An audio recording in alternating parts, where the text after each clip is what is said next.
Hello, good morning. Today our guest is Spencer J. Quinn. And Spencer J. Quinn is an elegant and intelligent writer, and I enjoy reading Spencer. Even though he criticized my piece for Taki Mag, I do think that the critique was quite interesting, but I don't have anything against Spencer because I like serious intellectuals. Hello, Spencer. How are you doing? I'm doing fine. Hello to you and good morning. All right, Spencer. So, Spencer, I like debate. Some time ago, I wrote a piece on cultural white nationalism for Takimag, and you critiqued that piece. It was quite interesting. I actually shared it with some people in the dissident movement. Unfortunately for me, they were agreeing with my position because as you know, Spencer, that even on the dissident right, some share the view that white voices might not have much to offer if you want to expand the movement. So Okay. yeah, so we're not going to be talking about my piece on Taki Mag today. We're going to talk about some of your pieces, starting Okay. with a rather interesting piece titled Democrats Are the Real Racists and Why Blacks Don't Care. Spencer, what motivated this piece? Okay. It all, I would say it all started uh, in 2021. I was responding to a podcast from Tim Pool.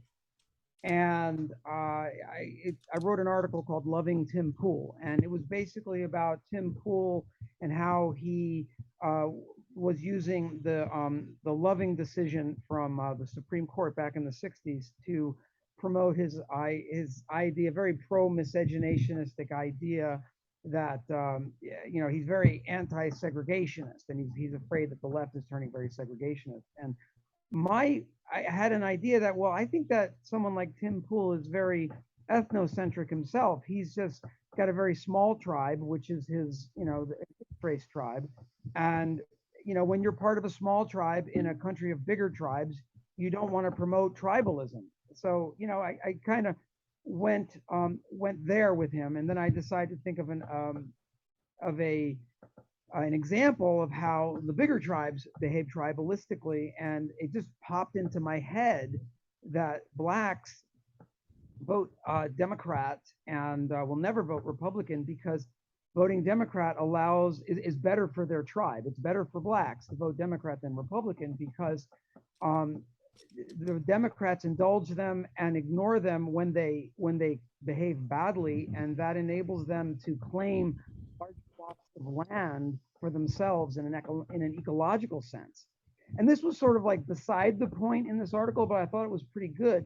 And so then later, like a few months later, I responded to a piece from you about how a countercurrents piece about how the GOP should not pander to blacks, and I agree with that. And your article was very interesting because it kind of takes the Steve Saylor strategy, which is that white politicians should not pander to anyone but whites.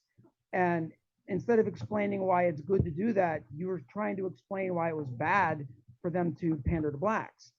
And that was very interesting. And I agreed with your piece. I thought it was very good. But your piece was basically saying that uh, like a racial voting in terms of racial solidarity might be kind of childish, and it's not individualistic, and you said that blacks had a childish perspective, and that until they change, the Republicans really shouldn't pander to them. And I thought about that because it implies that blacks were doing the wrong thing by voting Democrat. And in my heart, I feel they're doing the right thing by voting Democrat because it's better for them as a group. Now, yes, voting Republican could improve their lots as individuals. So the example I gave in my article was that if a very clever white Republican who's read a lot of Milton Friedman becomes like the mayor of Detroit, he would lower taxes and root out corruption, and make sure that the public works run on time and all that. And so the lives of the individuals living there will improve, but that will also bring in all the non-whites back in and crowd the blacks out of power. And then the blacks would not have a place to call their own, even if it is a bad place. They will have no place to call their own, and they want to have that place. And that idea was I did that I wrote that in an article called "Democrats are the Real Racists." I'm sorry, excuse me. in an article called "If I Were Black, I'd Vote Democrat." And then after I read a Juneteenth article from the Gateway Pundit, basically blaming Democrats for oppressing black people and trying to entice blacks to vote Republican. I thought that was ridiculous. So I sort of reiterated a lot of the ideas in Democrats Are the Real Racists. That article, I reiterated a lot of the ideas that I had in the earlier articles that I had written. If I were black, I'd vote Democrat, because I thought it was a good idea, and I just wanted to keep getting it out there. And that's basically it. Well, Spencer, as most people should know by now, I'm really interested in individualism, free market economics, IQ, and the rise and fall of nations and the wealth of nations. And what you're saying sounds plausible. Group competition is important. Most groups, with the exception of Western peoples, are ethnocentric. Westerners score lower on measures of ethnocentrism than other groups. But the reality is that for groups to truly progress, they need to excel in academia, business, and science. Activists are usually laggards. So whenever groups tend to do extremely well in activism or sports or entertainment, this usually implies that on average their members are not that exceptional. So Elizabeth Wright, she was a black writer now deceased, argued that too many prominent black people were entertainers, and no serious group can survive with such a high percentage of their most eminent citizens working in entertainment. So superficially, it may appear that blacks are being smart by voting for Democrats, but in reality, intelligent and organized groups will always outcompete unintelligent and unorganized groups. And politics is not the key to success. So as one academic is fond of saying, well, these are my words, not his. I employ the term youthful idiots. This academic, when we correspond, is usually arguing that in Western civilization, there's a conflict between whites who love the West and blacks who love the West, and sorry, whites who love the West and whites who hate the West. However, black people are being used by anti-Western whites. And I usually respond in the email by saying blacks are useful idiots. But this academic has never used that term. That's my term. But that's really the reality. In this situation, blacks are really useful idiots. Okay. You gave me a lot to unpack there. Can I respond, or do you Of have more? course, you can respond. Okay. Well, I mean, first of all, it doesn't matter how well blacks would do as long as they have space. I call my theory the space for race theory, where as long as they have spaces that are theirs, they don't care how wealthy the Asians get, or how the Jews get, or how wealthy the whites get, or how well they do in science and academia. That doesn't matter, because as the present system is set up, a representative from, I don't know, someplace in a black neighborhood in Brooklyn, would have as much, technically would have as much power as a representative in Congress, from a wealthy district. So they don't care about how well people are living. They just care about having their own space. And it's because if they have their own space, then they can guarantee the continuity of their race, of their diaspora in America. Because blacks, in my opinion, are more loyal to, 90 to 95% of them are more loyal to their black diaspora than they are to the red, white, and blue, to the flag, or to America, or to anything else, really. And the Republicans interfere with that continuity by trying to assimilate blacks into the wider white republic. And so they treat, in other words, many of these Republicans that actually try to get blacks to vote Republican are treating blacks as if they are white, that is, if they are lower on ethnocentrism. They forget the fact that blacks are naturally ethnocentric and tribalist, and they're not going to change. And so they're treating them like they're white, and they're trying to assimilate them so that if the GOP plan is actually followed, if the blacks suddenly woke up and said, okay, we're voting Republican from now on, guess what? You won't have any black neighborhoods anymore. You won't have any black districts. Blacks will be assimilated into the white majority, or the non-black majority, and eventually will disappear. They want continuity for their diaspora. The best and easiest way to do that is to vote Democrat, because Democrats indulge them and the Democrats ignore them when they act badly. And by their bad behavior, they are repelling non-blacks from living in the same neighborhoods that they live in. All right, sir. Brilliant point. I get you 100%. It's quite plausible. I agree. But I'm not going to introduce a counter argument, but Spencer, I'm old school. As I said earlier, I care about the wealth of nations, the rise and fall of civilizations, and group competition. And based on what you're describing, yes, it is true, but I cannot appreciate that outlook. And this is why, even in my personal life, I have a good family, but outside of my family, in my personal life, I don't have really good conversations with blacks because I like objective terms. Decide that you're winning or you're losing or you're failing. I'm not in the business of feeling good. So if I write an article and it's bad, say that the article is bad. I don't like to feel good. So in Jamaica, people used to say that Jamaica punched above its weight politically in terms of foreign affairs. But so what? What's the sense of punching above your weight politically when your people are suffering, when your people are rushing to migrate? Based on a new study that was recently released, we have like the second highest level of brain drain in the world. So what's the sense? Too many of these political policies endorsed by blacks just don't comport with real human flourishing. It's good for people who want to feel good, but not for those who are interested in building an actual civilization. Well, I agree with that. But the thing is that, all right, this won't sound flattering to blacks, but blacks don't care about what the things you're talking about for the most part. They don't care. They have a very tolerance for what we would consider squalor or just bad living. They have a higher tolerance for that. They can put up with it. They don't mind it as much. And so, yeah, everything you're saying is correct. It sounds like you're coming from a very white perspective, or really a non-black perspective, whereas blacks just don't care. They're not gonna be moved by those arguments. Now, the 5 to 10% of them that are that have some gifts or have higher IQ, that kind of thing. Yeah, they would be, and many of those people are the ones that may want to leave the black community or the black diaspora. They don't identify with the black diaspora. Whereas, the vast majority of them don't have that kind of intellectual or moral sense, IQ, if you want to call it that, to really appreciate the high civilizational standards that you're talking about. You see, and so therefore they would be perfectly happily living in a world where that didn't exist. Let me make another point from your article. And you're right, the black abortion rate is 3.6 times that of the white abortion rate.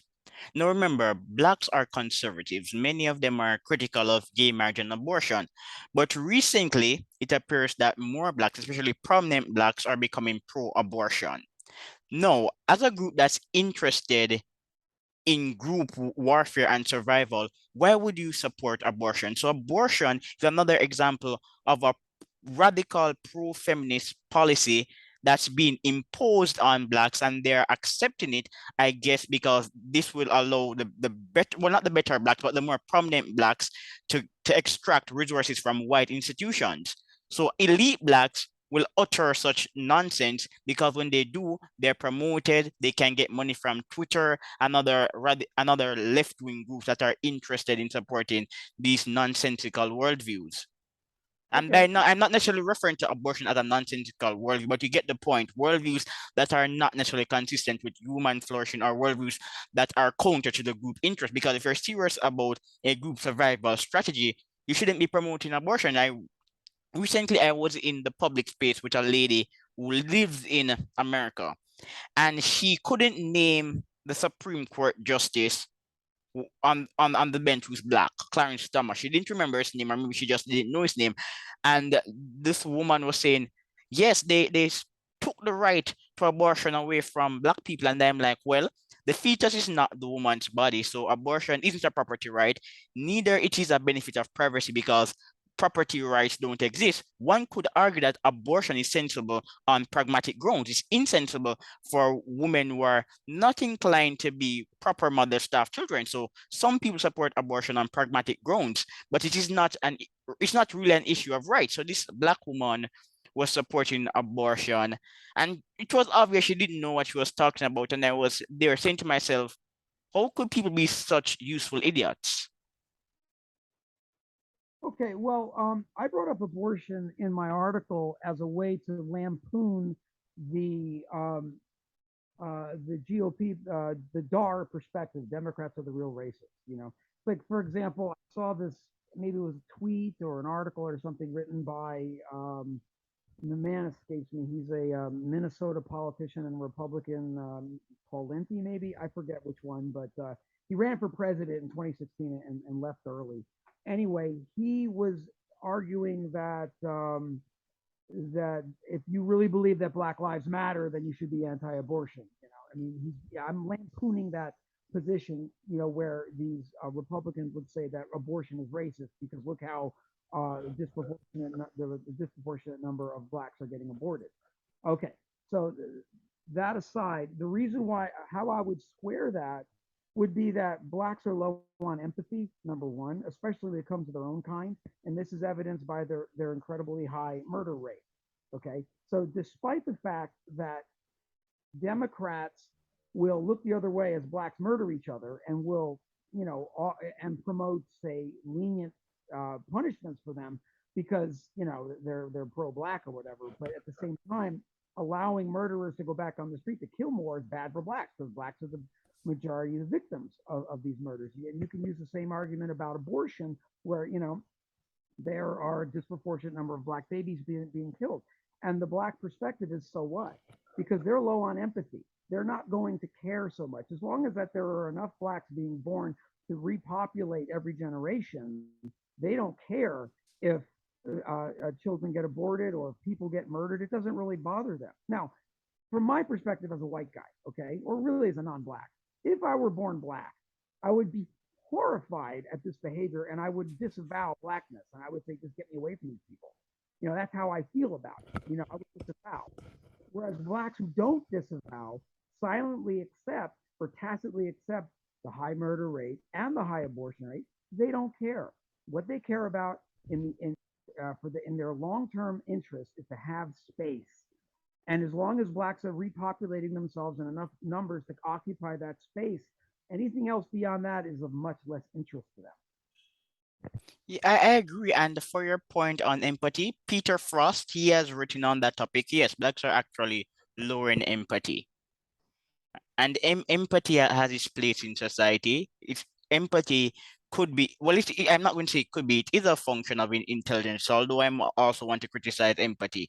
But when you're empathetic, it means that you're thinking long term. And this is the new point that I'm getting to. You said earlier that blacks don't have a problem living in a squalor settlement. And I'm Well, not, and I'm not going to, not all. I would say a majority or very large proportion of them. I'm not going to lump all of them like that because that would be incorrect. yes. No, in Africa, even today, the commune is, and I'm not talking about commune in a left wing or right wing sense, but the family property, that commune is still important even in Africa, or what some would call a big yard in Jamaica, because I'm from Jamaica. And again, I was talking to a lady and I said to her, in the States, a white person would rather go and live in a trailer park or live in his car than to live intergenerationally in a family compound. So your mother lived in the compound, some of her siblings live in the compound, you have children or grandchildren, and you all live in the compound. That's something that I just can never understand. Okay. Well, I mean, I imagine that Southern Europeans, like Italians and Greeks, might be more like that Yeah, than Northern Europeans. But that's a guess. I mean, I'm just winging that one. yeah, but I just cannot understand that mentality. At some point, as an individual, you aspire to own for yourself. Don't you have that inclination to own your own stuff? Of course.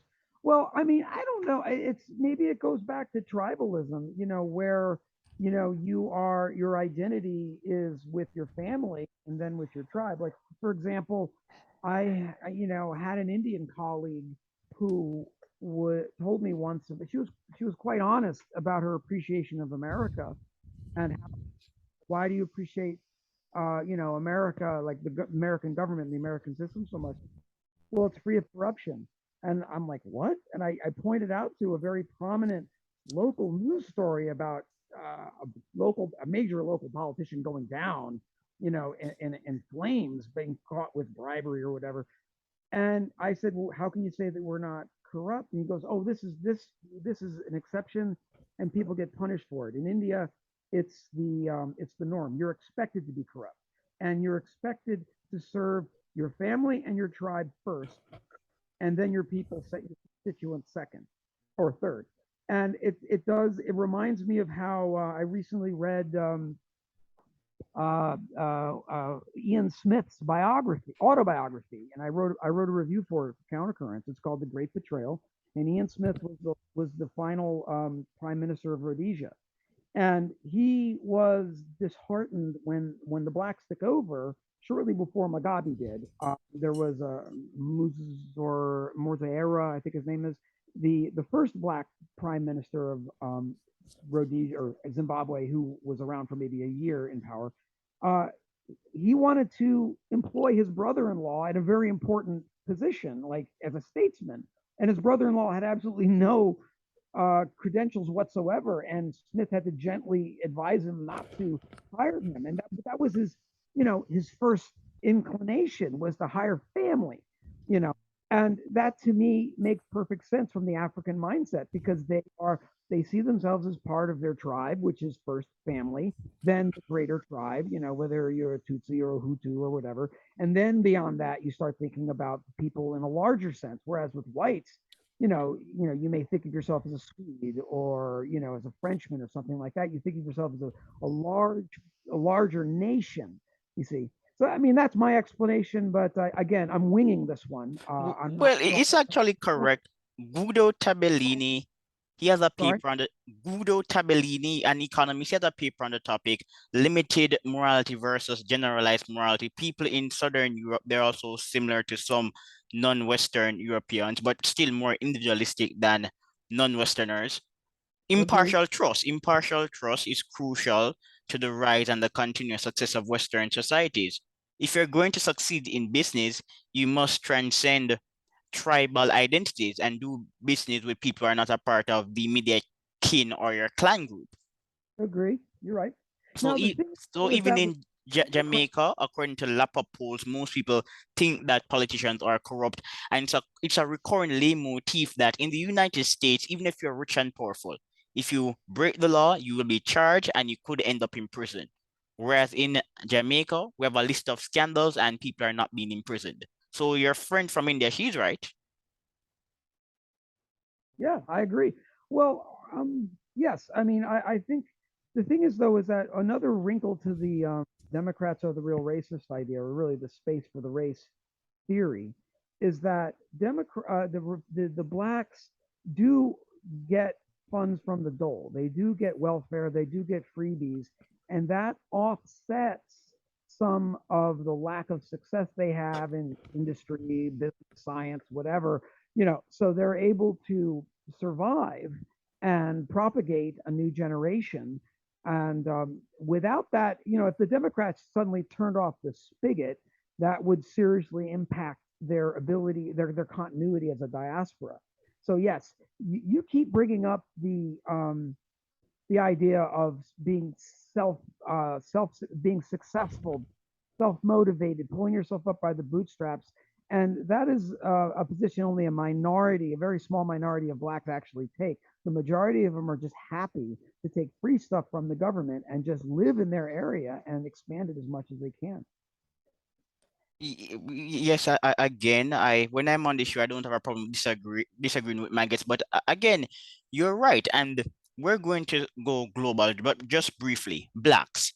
I don't like sweeping generalizations, Spencer. But the more I read, And the older I get, it becomes evident that many of my generalizations are not generalizations. So Lee Jassim has some papers on stereotype accuracy, and he argues that stereotypes, some of them at least, are not real stereotypes because the belief is verified. And so if a belief is verified, it's not a stereotype. And when I was younger, I assumed that some stereotypes of Black people were untrue, but then I started to do more research. I met more Black people, and I must say, these stereotypes have been confirmed. Now, back to globalism. Yeah, Energy. Let me make a quick point. So, energy. Some Black countries at least like to talk about the legacy of slavery and colonialism.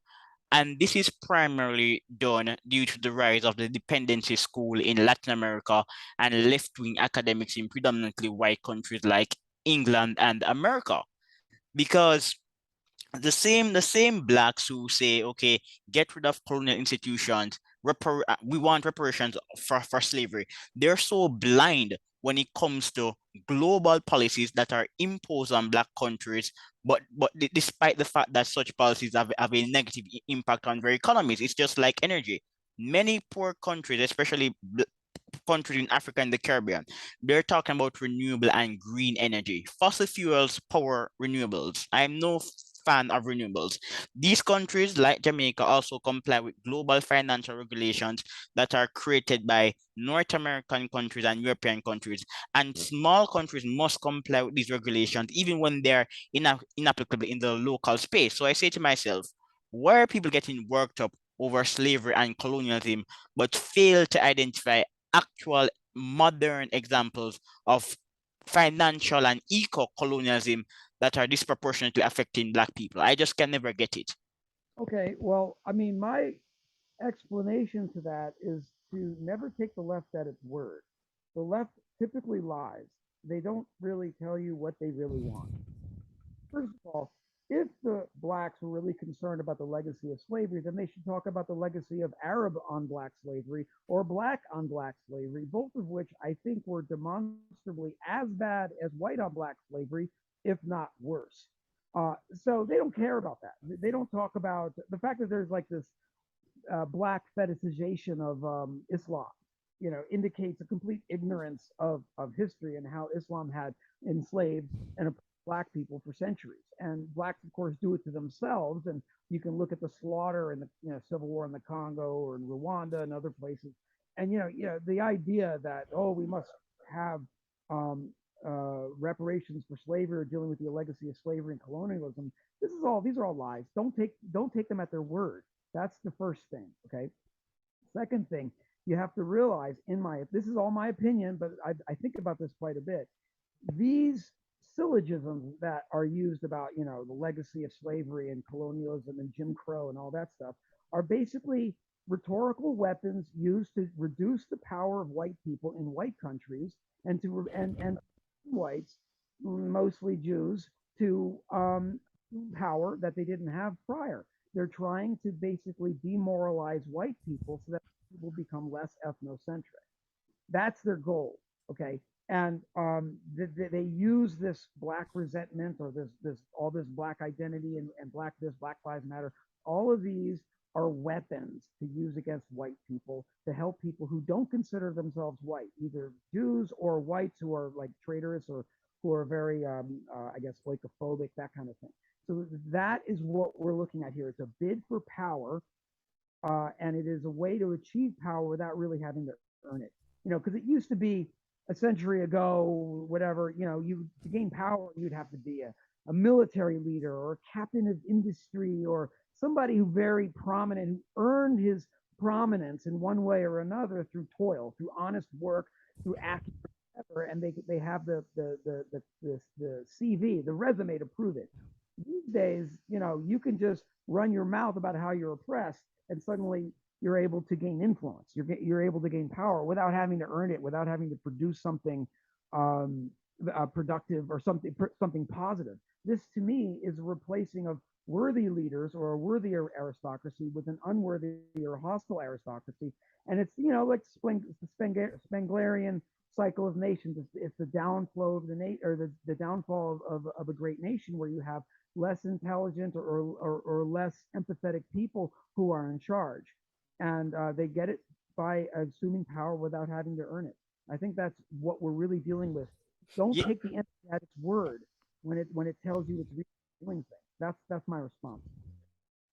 and again, I do agree. I've often said that too frequently people laud mediocre individuals just for experiencing so-called oppression. Right. So if Western countries are so bad, why don't you just stay in India, Africa, or go to rich countries in Asia like Japan and Singapore? Why run to America, Canada, England, Germany, and Australia? Japan Exactly. is successful, Singapore is successful, but guess what? In these countries, law is crucial. Law is also crucial in the West, but Asians are big on punishment. So if you break the law, you will be punished. When you're in Western countries like America, it's a bit different. Yes, there's a great respect for law, but they're less likely to regulate certain social behavior. So there's more freedom in Western countries. So even though Japan and Singapore are rich, people are not running to Japan and Singapore. And they're not running to Japan and Singapore because in Japan and Singapore, you can't demonstrate for days and destroy businesses without being imprisoned. Some Americans at least are getting worked up about the so-called January 6th Capitol riots. But what about the BLM riots? Polls show that people think that the BLM riots should also be investigated, but we're not hearing about the effects of those riots. Right. I agree 100%. Well, I have to say that I think this is a, a function of multiracial.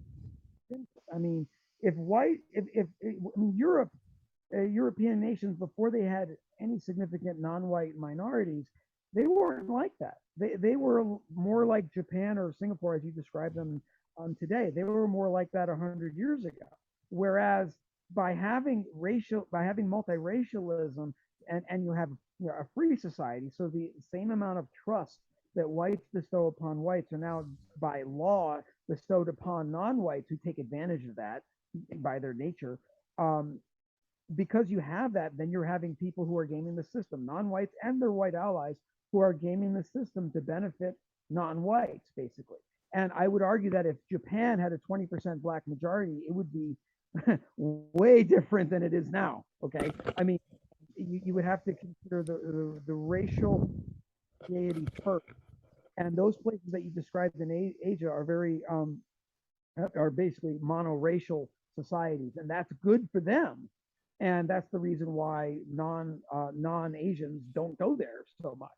Although I think that is slowly changing as well. I'm hearing rumors about how there are Muslims in Japan who are doing their thing and worshiping Islam and stuff in Japan, and that number is growing. I don't know how numerous they are, but that does not bode well for Japan and long term for sure. Yeah, remember, historically, Asian societies have placed a greater premium on managing change than responding to change. So, Westerners believe that the law ought to be impartial and objective, but they also embrace disruption because disruption can lead to innovation, but sometimes disruption leads to disaster. Exactly. Non-Western societies like Japan and Singapore, historically, they're really conservative. They Well, really don't want to become a mess. give me an example of destruction that you're talking about. So also an example of destruction. So for example, ra- the racial reckoning in the United States and the various rioting and looting. That's an example of this disruptive activities. Positive disruption would be technological innovations. That's positive. Well, Well, wait. technical innovations can both be positive and negative, but by this disruption, I'm talking about activities that literally harm human life and human property.